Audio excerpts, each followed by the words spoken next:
الحمدللہ اس بات پہ اللہ تبارک و تعالیٰ کا شکر ہے کہ اس رب نے ہم پہ عظیم احسان کیا، ہمیں مسلمان بنایا، نبی آخر الزمان حضرت محمد مصطفیٰ صلی اللہ علیہ وسلم کی امت کا فرد بنایا۔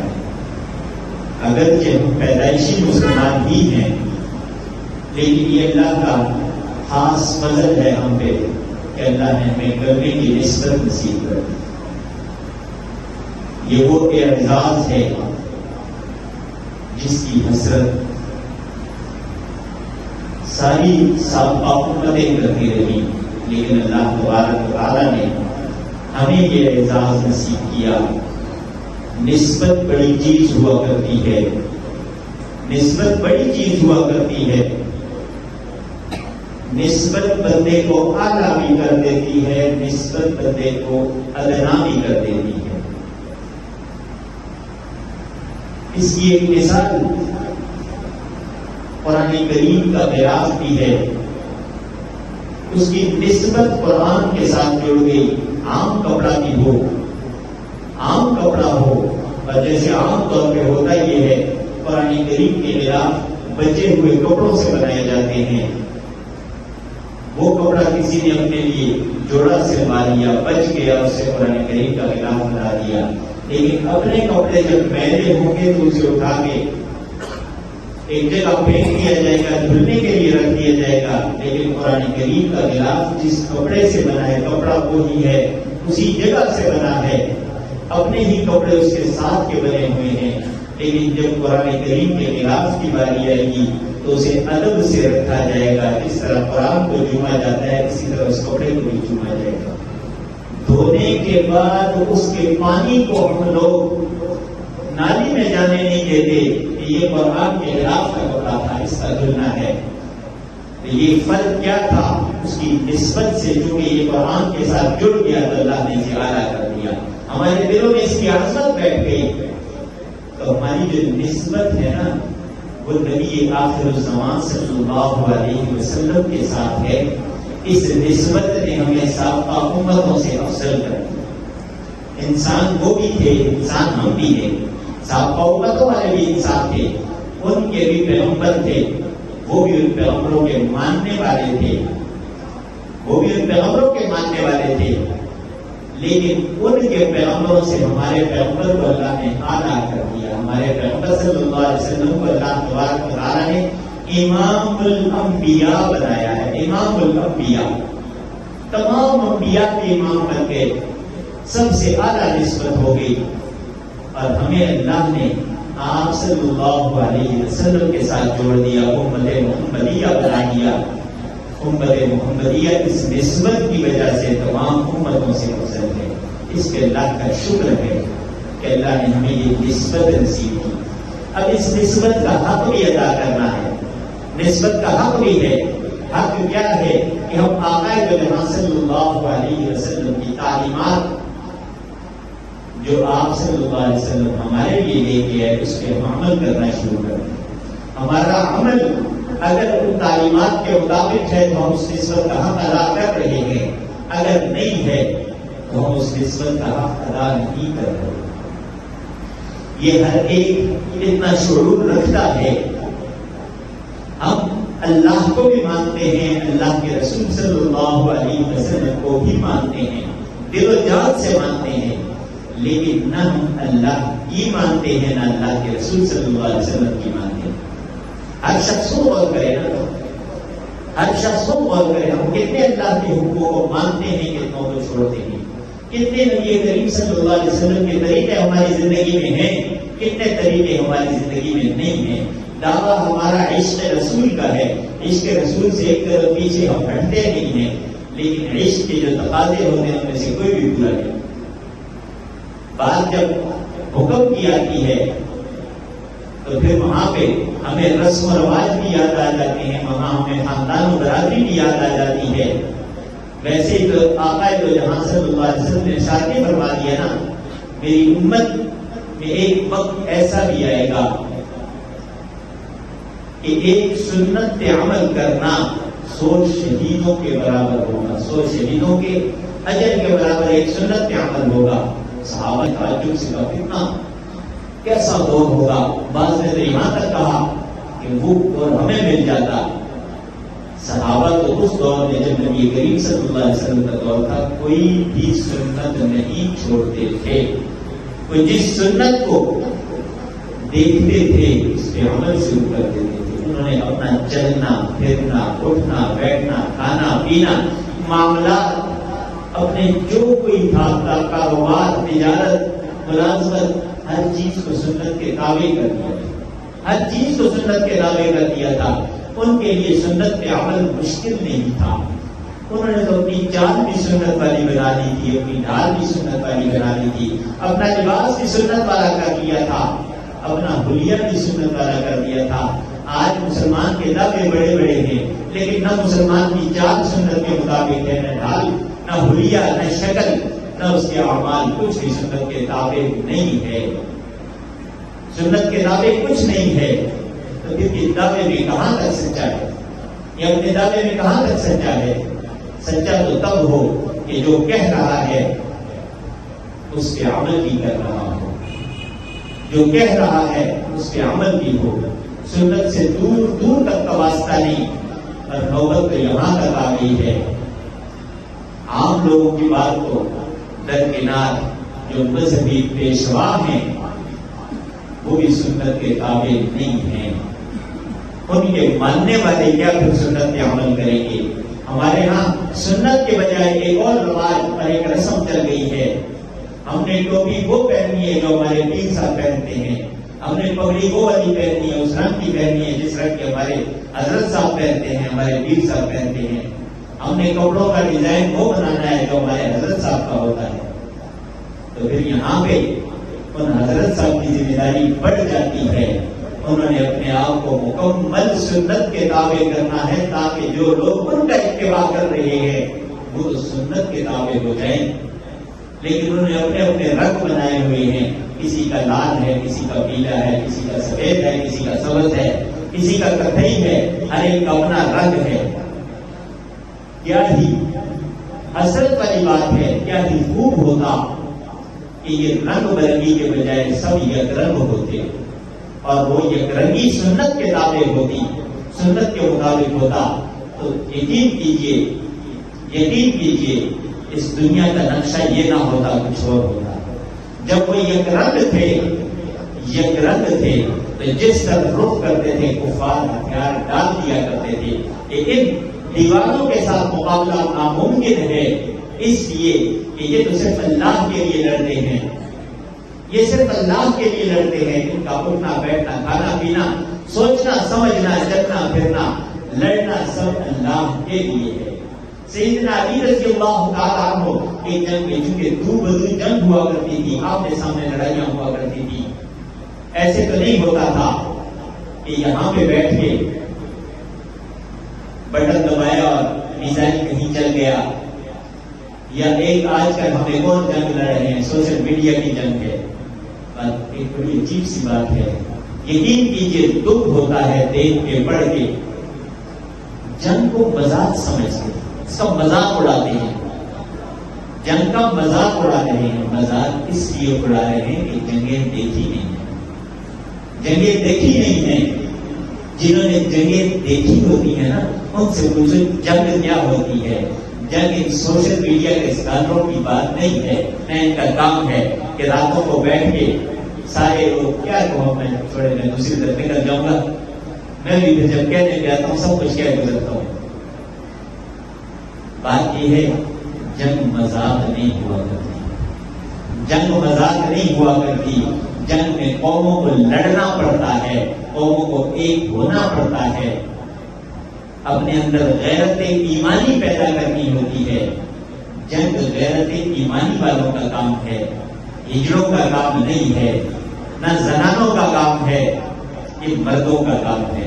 اور مرد بھی وہ جو صرف زبانی کلامی مرد نہ ہو, غیرت ایمانی سے سرشار ہوں. ایمانی پیدا کرنی ہوتی ہے.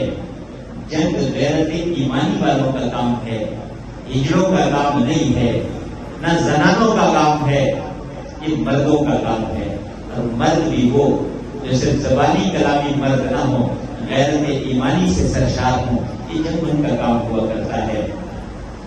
شکر اس پہ کرے کہ اللہ تبارک و تعالیٰ نے ہمارے ملک کو ایٹمی طاقت بنایا ہے، اللہ تبارک و تعالیٰ نے ایک مضبوط فوج سے نوازا ہے۔ اگرچہ دشمن سے ہم مقدار میں آدھے سے بھی کم ہیں، ہماری فوج ان سے آدھے سے بھی کم ہے، لیکن سب کے سب غیرت ایمانی سے سرشار ہیں، وہ جذبہ جہاد سے سرشار ہیں۔ تو بات یہ ہے جنگ مذاق نہیں ہوا کرتی، کوئی کیا کہہ رہا ہے، کوئی کیا کہہ رہا ہے سوشل میڈیا پہ بیٹھ کے، واہیات بکواسات مذاق سوجا ہوا ہے ان کو۔ یہ وقت دعا ہے، وقت دعا ہے، اللہ سے مانگنے کا وقت ہے۔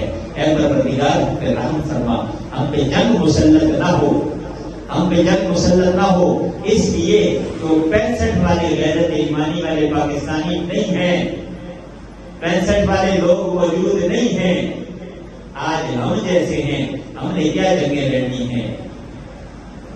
تو بات یہ ہے اللہ تبارک و تعالیٰ سے دعا کرے، اے پروردگار ہم اس قابل نہیں، دشمن کو ہم پہ غالب نہ فرما، ہمارا جو روگ دشمن کے دل پہ تمہیں بٹھایا ہے وہ بٹھائے رکھ، ہماری اس دھاگ کو قائم رکھ، ہمارے اس روگ کو قائم رکھ۔ اگر خدا نہ خواستہ ایسا نہ ہوا تو اگر ہوا نکل گئی نا تو پھر صفحہ ہستی پہ ہمارے ملک کا نام نشان نہیں رہے گا۔ یہ وہ ملک ہے جسے لا الہ الا اللہ کی بنیاد پہ حاصل کیا گیا۔ اس روئے زمین پہ دو ہی ریاستیں لا الہ الا اللہ کی بنیاد پہ بنی تھی، ایک میرے پیارے پیغمبر صلی اللہ علیہ وسلم کی بنائی ہوئی ریاست مدینہ تھی، اور دوسری مملکت خدا دار پاکستان، جس کا نعرہ تھا پاکستان کا مطلب کیا؟ لا الہ الا اللہ۔ یہ صرف زبانی کلامی نعرہ نہیں تھا، بلکہ یہ ایک جذبہ تھا۔ اس لا الہ الا اللہ کے ماننے والوں نے اپنی جانوں کی قربانیاں دی، عصمتوں کی قربانیاں دی، عزتیں لٹائی، عصمتیں لٹائی، اور خون بہائے گئے، نوولود بچوں کو چیر کے پھینکا گیا، کیا کیا ظلم نہیں ہوئے۔ اس کے بعد جا کے یہ ملک اللہ نے ہمیں دیا، خدا را اس کی قدر کرو، خدا را اس کی قدر کرو۔ یہ اللہ تبارک و تعالیٰ نے ہم پہ اور احسان یہ کر دیا کہ ایٹمی طاقت، دنیا کی واحد اسلامی مملکت جو کہ ایٹمی طاقت ہے، اللہ نے ہمیں دی ہے۔ اس پہ اللہ کا شکر کرے، اور شکر کیسے ہوتا ہے؟ اللہ تبارک و تعالیٰ نے ہمیں طریقہ بتایا ہے۔ مجھ سے مدد طلب کرنی ہے نا، مدد طلب کرنی ہے تو اس کا ایک طریقہ ہے۔ ہمارے لوگ بڑی عجیب عجیب باتیں کرتے ہیں، ہم لوگ تو بس باتوں والی قوم ہیں، باتوں والی قوم ہیں، اور کہتے جی فلسطین کیوں نہیں آزاد ہوا؟ ہر جمعے میں مولوی تقریر کرتے ہیں، پھر اس کے بعد دعائیں نہیں کرتے ہیں، دعائیں قبول کیوں نہیں ہوتی؟ دعائیں تمہاری وجہ سے قبول نہیں ہوتی۔ موسیٰ علیہ السلام دعا کر رہے ہیں، موسیٰ علیہ السلام اللہ کے پیغمبر ہیں، دعا کر رہے ہیں، کلیم اللہ ہیں، براہ راست اللہ سے باتیں کرتے ہیں، پوری قوم ساتھ ہے، دعا کر رہے ہیں، دعا قبول نہیں ہوئی، دوبارہ دعا کی قبول نہیں ہوئی۔ اللہ سے عرض کر لگے، پروردگار میں تیرا پیغمبر ہوں، میں دعا مانگ رہا ہوں اور میرے ساتھ دعا مانگ رہی ہے، ہماری دعا کیوں نہیں قبول کر رہا؟ جواب ملا، تم میں وہ بدبخت شخص بیٹھا ہوا ہے، اس کی وجہ سے یہ دعا قبول نہیں ہو رہی، وہ گناہگار ہے، اس کا فلاں گناہ ہے، اس وجہ سے یہ دعا قبول نہیں ہو رہی۔ تو اب اس کا جواب مجھے دینے کی ضرورت نہیں، ہم نے سے ہر ایک اپنے گریبان میں جان کے کہے، ہاں جی میرا کون سا گناہ ہے، میں بھی تو اس مجمع کا حصہ ہوں، میری وجہ سے دعا قبول نہیں، میری وجہ سے دعا قبول نہیں۔ اس لیے سب سے پہلے اپنے گناہوں سے توبہ طائب ہوں، اپنے گناہوں سے توبہ طائب ہوں، اس کے بعد دعا کریں، اے پروردگار ہمارے فلسطینی بھائیوں کی مدد کر، اے پروردگار ہمارے مسلم حکمرانوں کو غیرت ایمانی نصیب کر کہ وہ ان کا ساتھ دینے کے لیے آواز اٹھائیں، ان کا ساتھ دینے کے لیے آواز اٹھائیں۔ یقین کیجئے ہم سے تو فلسطین کا، غزہ کا وہ کتا بہتر ہے جو ایک معصوم بچے کو اپنے منہ کے جبڑے میں پکڑ کے باہر نکال رہا ہے۔ آپ حضرات میں سے اکثر نے دیکھا ہو، وہ کتا اس بچے کو نکال رہا ہے اس ملبے کے ڈھیر سے۔ میں اور آپ تو اس کتے سے بھی گئے گزرے ہو گئے کہ ہم تو ان کے لیے آواز بھی نہیں اٹھا سکتے، ہم تو ان کے لیے بول بھی نہیں سکتے۔ ہم کیا کر سکتے ہیں؟ ہم کیا کر سکتے ہیں؟ ہم انہیں معاشی مار دے سکتے ہیں، ہم بے بس مسلمان نہیں ہیں، ہم اور اگر کچھ نہیں کر سکتے، سرحدیں ہمارے لیے پابندیاں ہیں، تو ہم اتنا تو کر سکتے ہیں، اسرائیلی مصنوعات کا بائیکاٹ کریں۔ یقین کیجیے یہ بائیکاٹ ہمارے ایمان کا تقاضا ہے۔ اگر کوئی کرتا ہے تو وہ اپنے ایمان کا حق ادا کرنے کی کوشش کرتا ہے، حق ادا نہیں کر سکتا۔ لیکن اگر اس حال میں بھی کوئی ان کی مصنوعات کا بائیکاٹ نہیں کرتا، آج اسے KFC، میکڈونلڈ اور باقی ان کی مصنوعات اچھی لگتی ہیں، پیپسی کوک کے بغیر اس کا نوالا حالت سے نہیں اترتا، تو پھر اس کا ایمان پتہ نہیں کہاں ہے۔ وہ اپنے ایمان کی خیر منائے، ایمان کی خیر منائے۔ پھر یہ کہتے ہیں کہ ہمارے اس ایک پیپسی یا کوک پینے سے کیا فرق پڑتا ہے؟ فرق پڑتا ہے، بہت فرق پڑتا ہے۔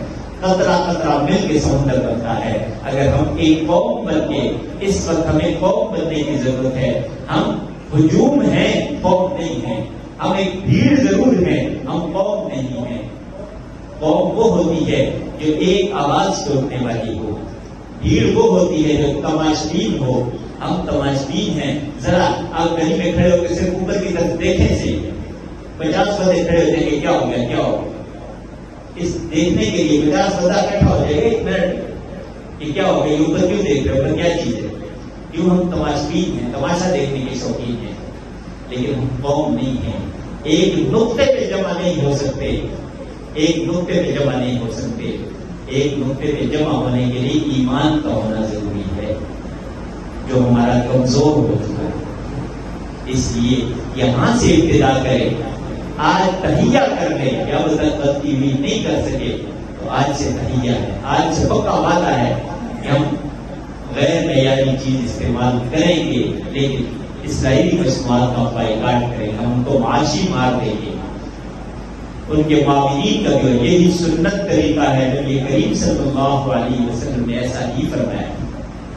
بلکہ میں عرض کر رہا تھا کہ سیدنا علی رضی اللہ تعالیٰ عنہ جنگ میں دشمن کو پچھاڑا، اس کے سینے پہ بیٹھ کے گردن اس کا، گلا اس کا کاٹنے لگے تو اس نے نفرت سے پھونک دیا۔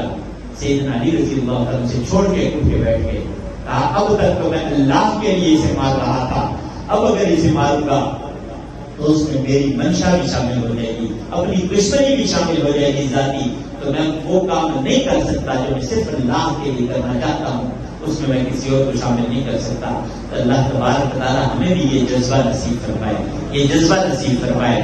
اور اس وقت دعا کی ضرورت ہے، دعا کی ضرورت ہے۔ یقین کیجیے ہم دعاؤں کے محتاج ہیں، اپنے رب سے دعائیں مانگے، اے اللہ امن پیدا فرما۔ ہم جنگ کے متحمل نہیں ہو سکتے، ہم جنگ کے متحمل نہیں ہو سکتے۔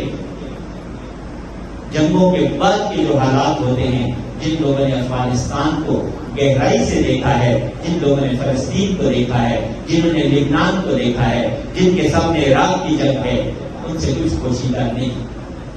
ناگاساکی میں ایک بم پھینکا گیا تھا، وہ آج تک اس کو بھگت رہے ہیں۔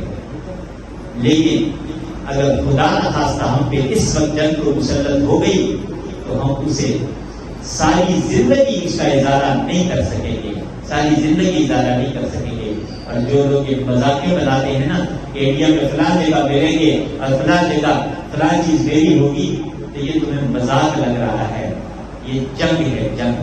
اس لیے خدا را اللہ سے سب سے پہلے امن مانگو، ہمیں جنگ نہیں چاہیے، لیکن ہاں اگر تو مسلط کر دے تو الحمدللہ ہم جواب دینے کا حق بھی رکھتے ہیں، جواب دینے کی طاقت بھی رکھتے ہیں۔ اللہ تبارک تعالیٰ ہم سب پہ کرم فرمائے، فضل فرمائے، اللہ فلسطینی مجاہدین کی مدد فرمائے، اور غزہ میں جو ظلم ہو رہا ہے اللہ اسرائیلیوں کو تباہ و برباد فرمائے۔ اور اللہ تبارک تعالیٰ سے یہ بھی دعا ہے، اللہ تبارک تعالیٰ اس مملکت خدا داد پاکستان کی چاروں طرف سے ہر سرحد کی اللہ تبارک تعالیٰ حفاظت فرمائے۔ اللہ تبارک تعالیٰ اس کے رہنے والوں کو غیرت ایمانی نصیب فرمائے۔ اللہ تبارک تعالیٰ ہم سب کو پکے اور سچے مسلمان بنائے۔ جس طرح یہ ملک بناتے ہوئے ہم سب کا ایک ہی نعرہ تھا کہ پاکستان کا مطلب کیا، لا الہ الا اللہ۔ اللہ سے اب بھی یہ دعا ہے کہ اللہ تبارک تعالیٰ ہم سب کو اسی لا الہ الا اللہ کے جھنڈے کے نیچے جمع فرمائے۔ وآخر دعوانا الحمدللہ۔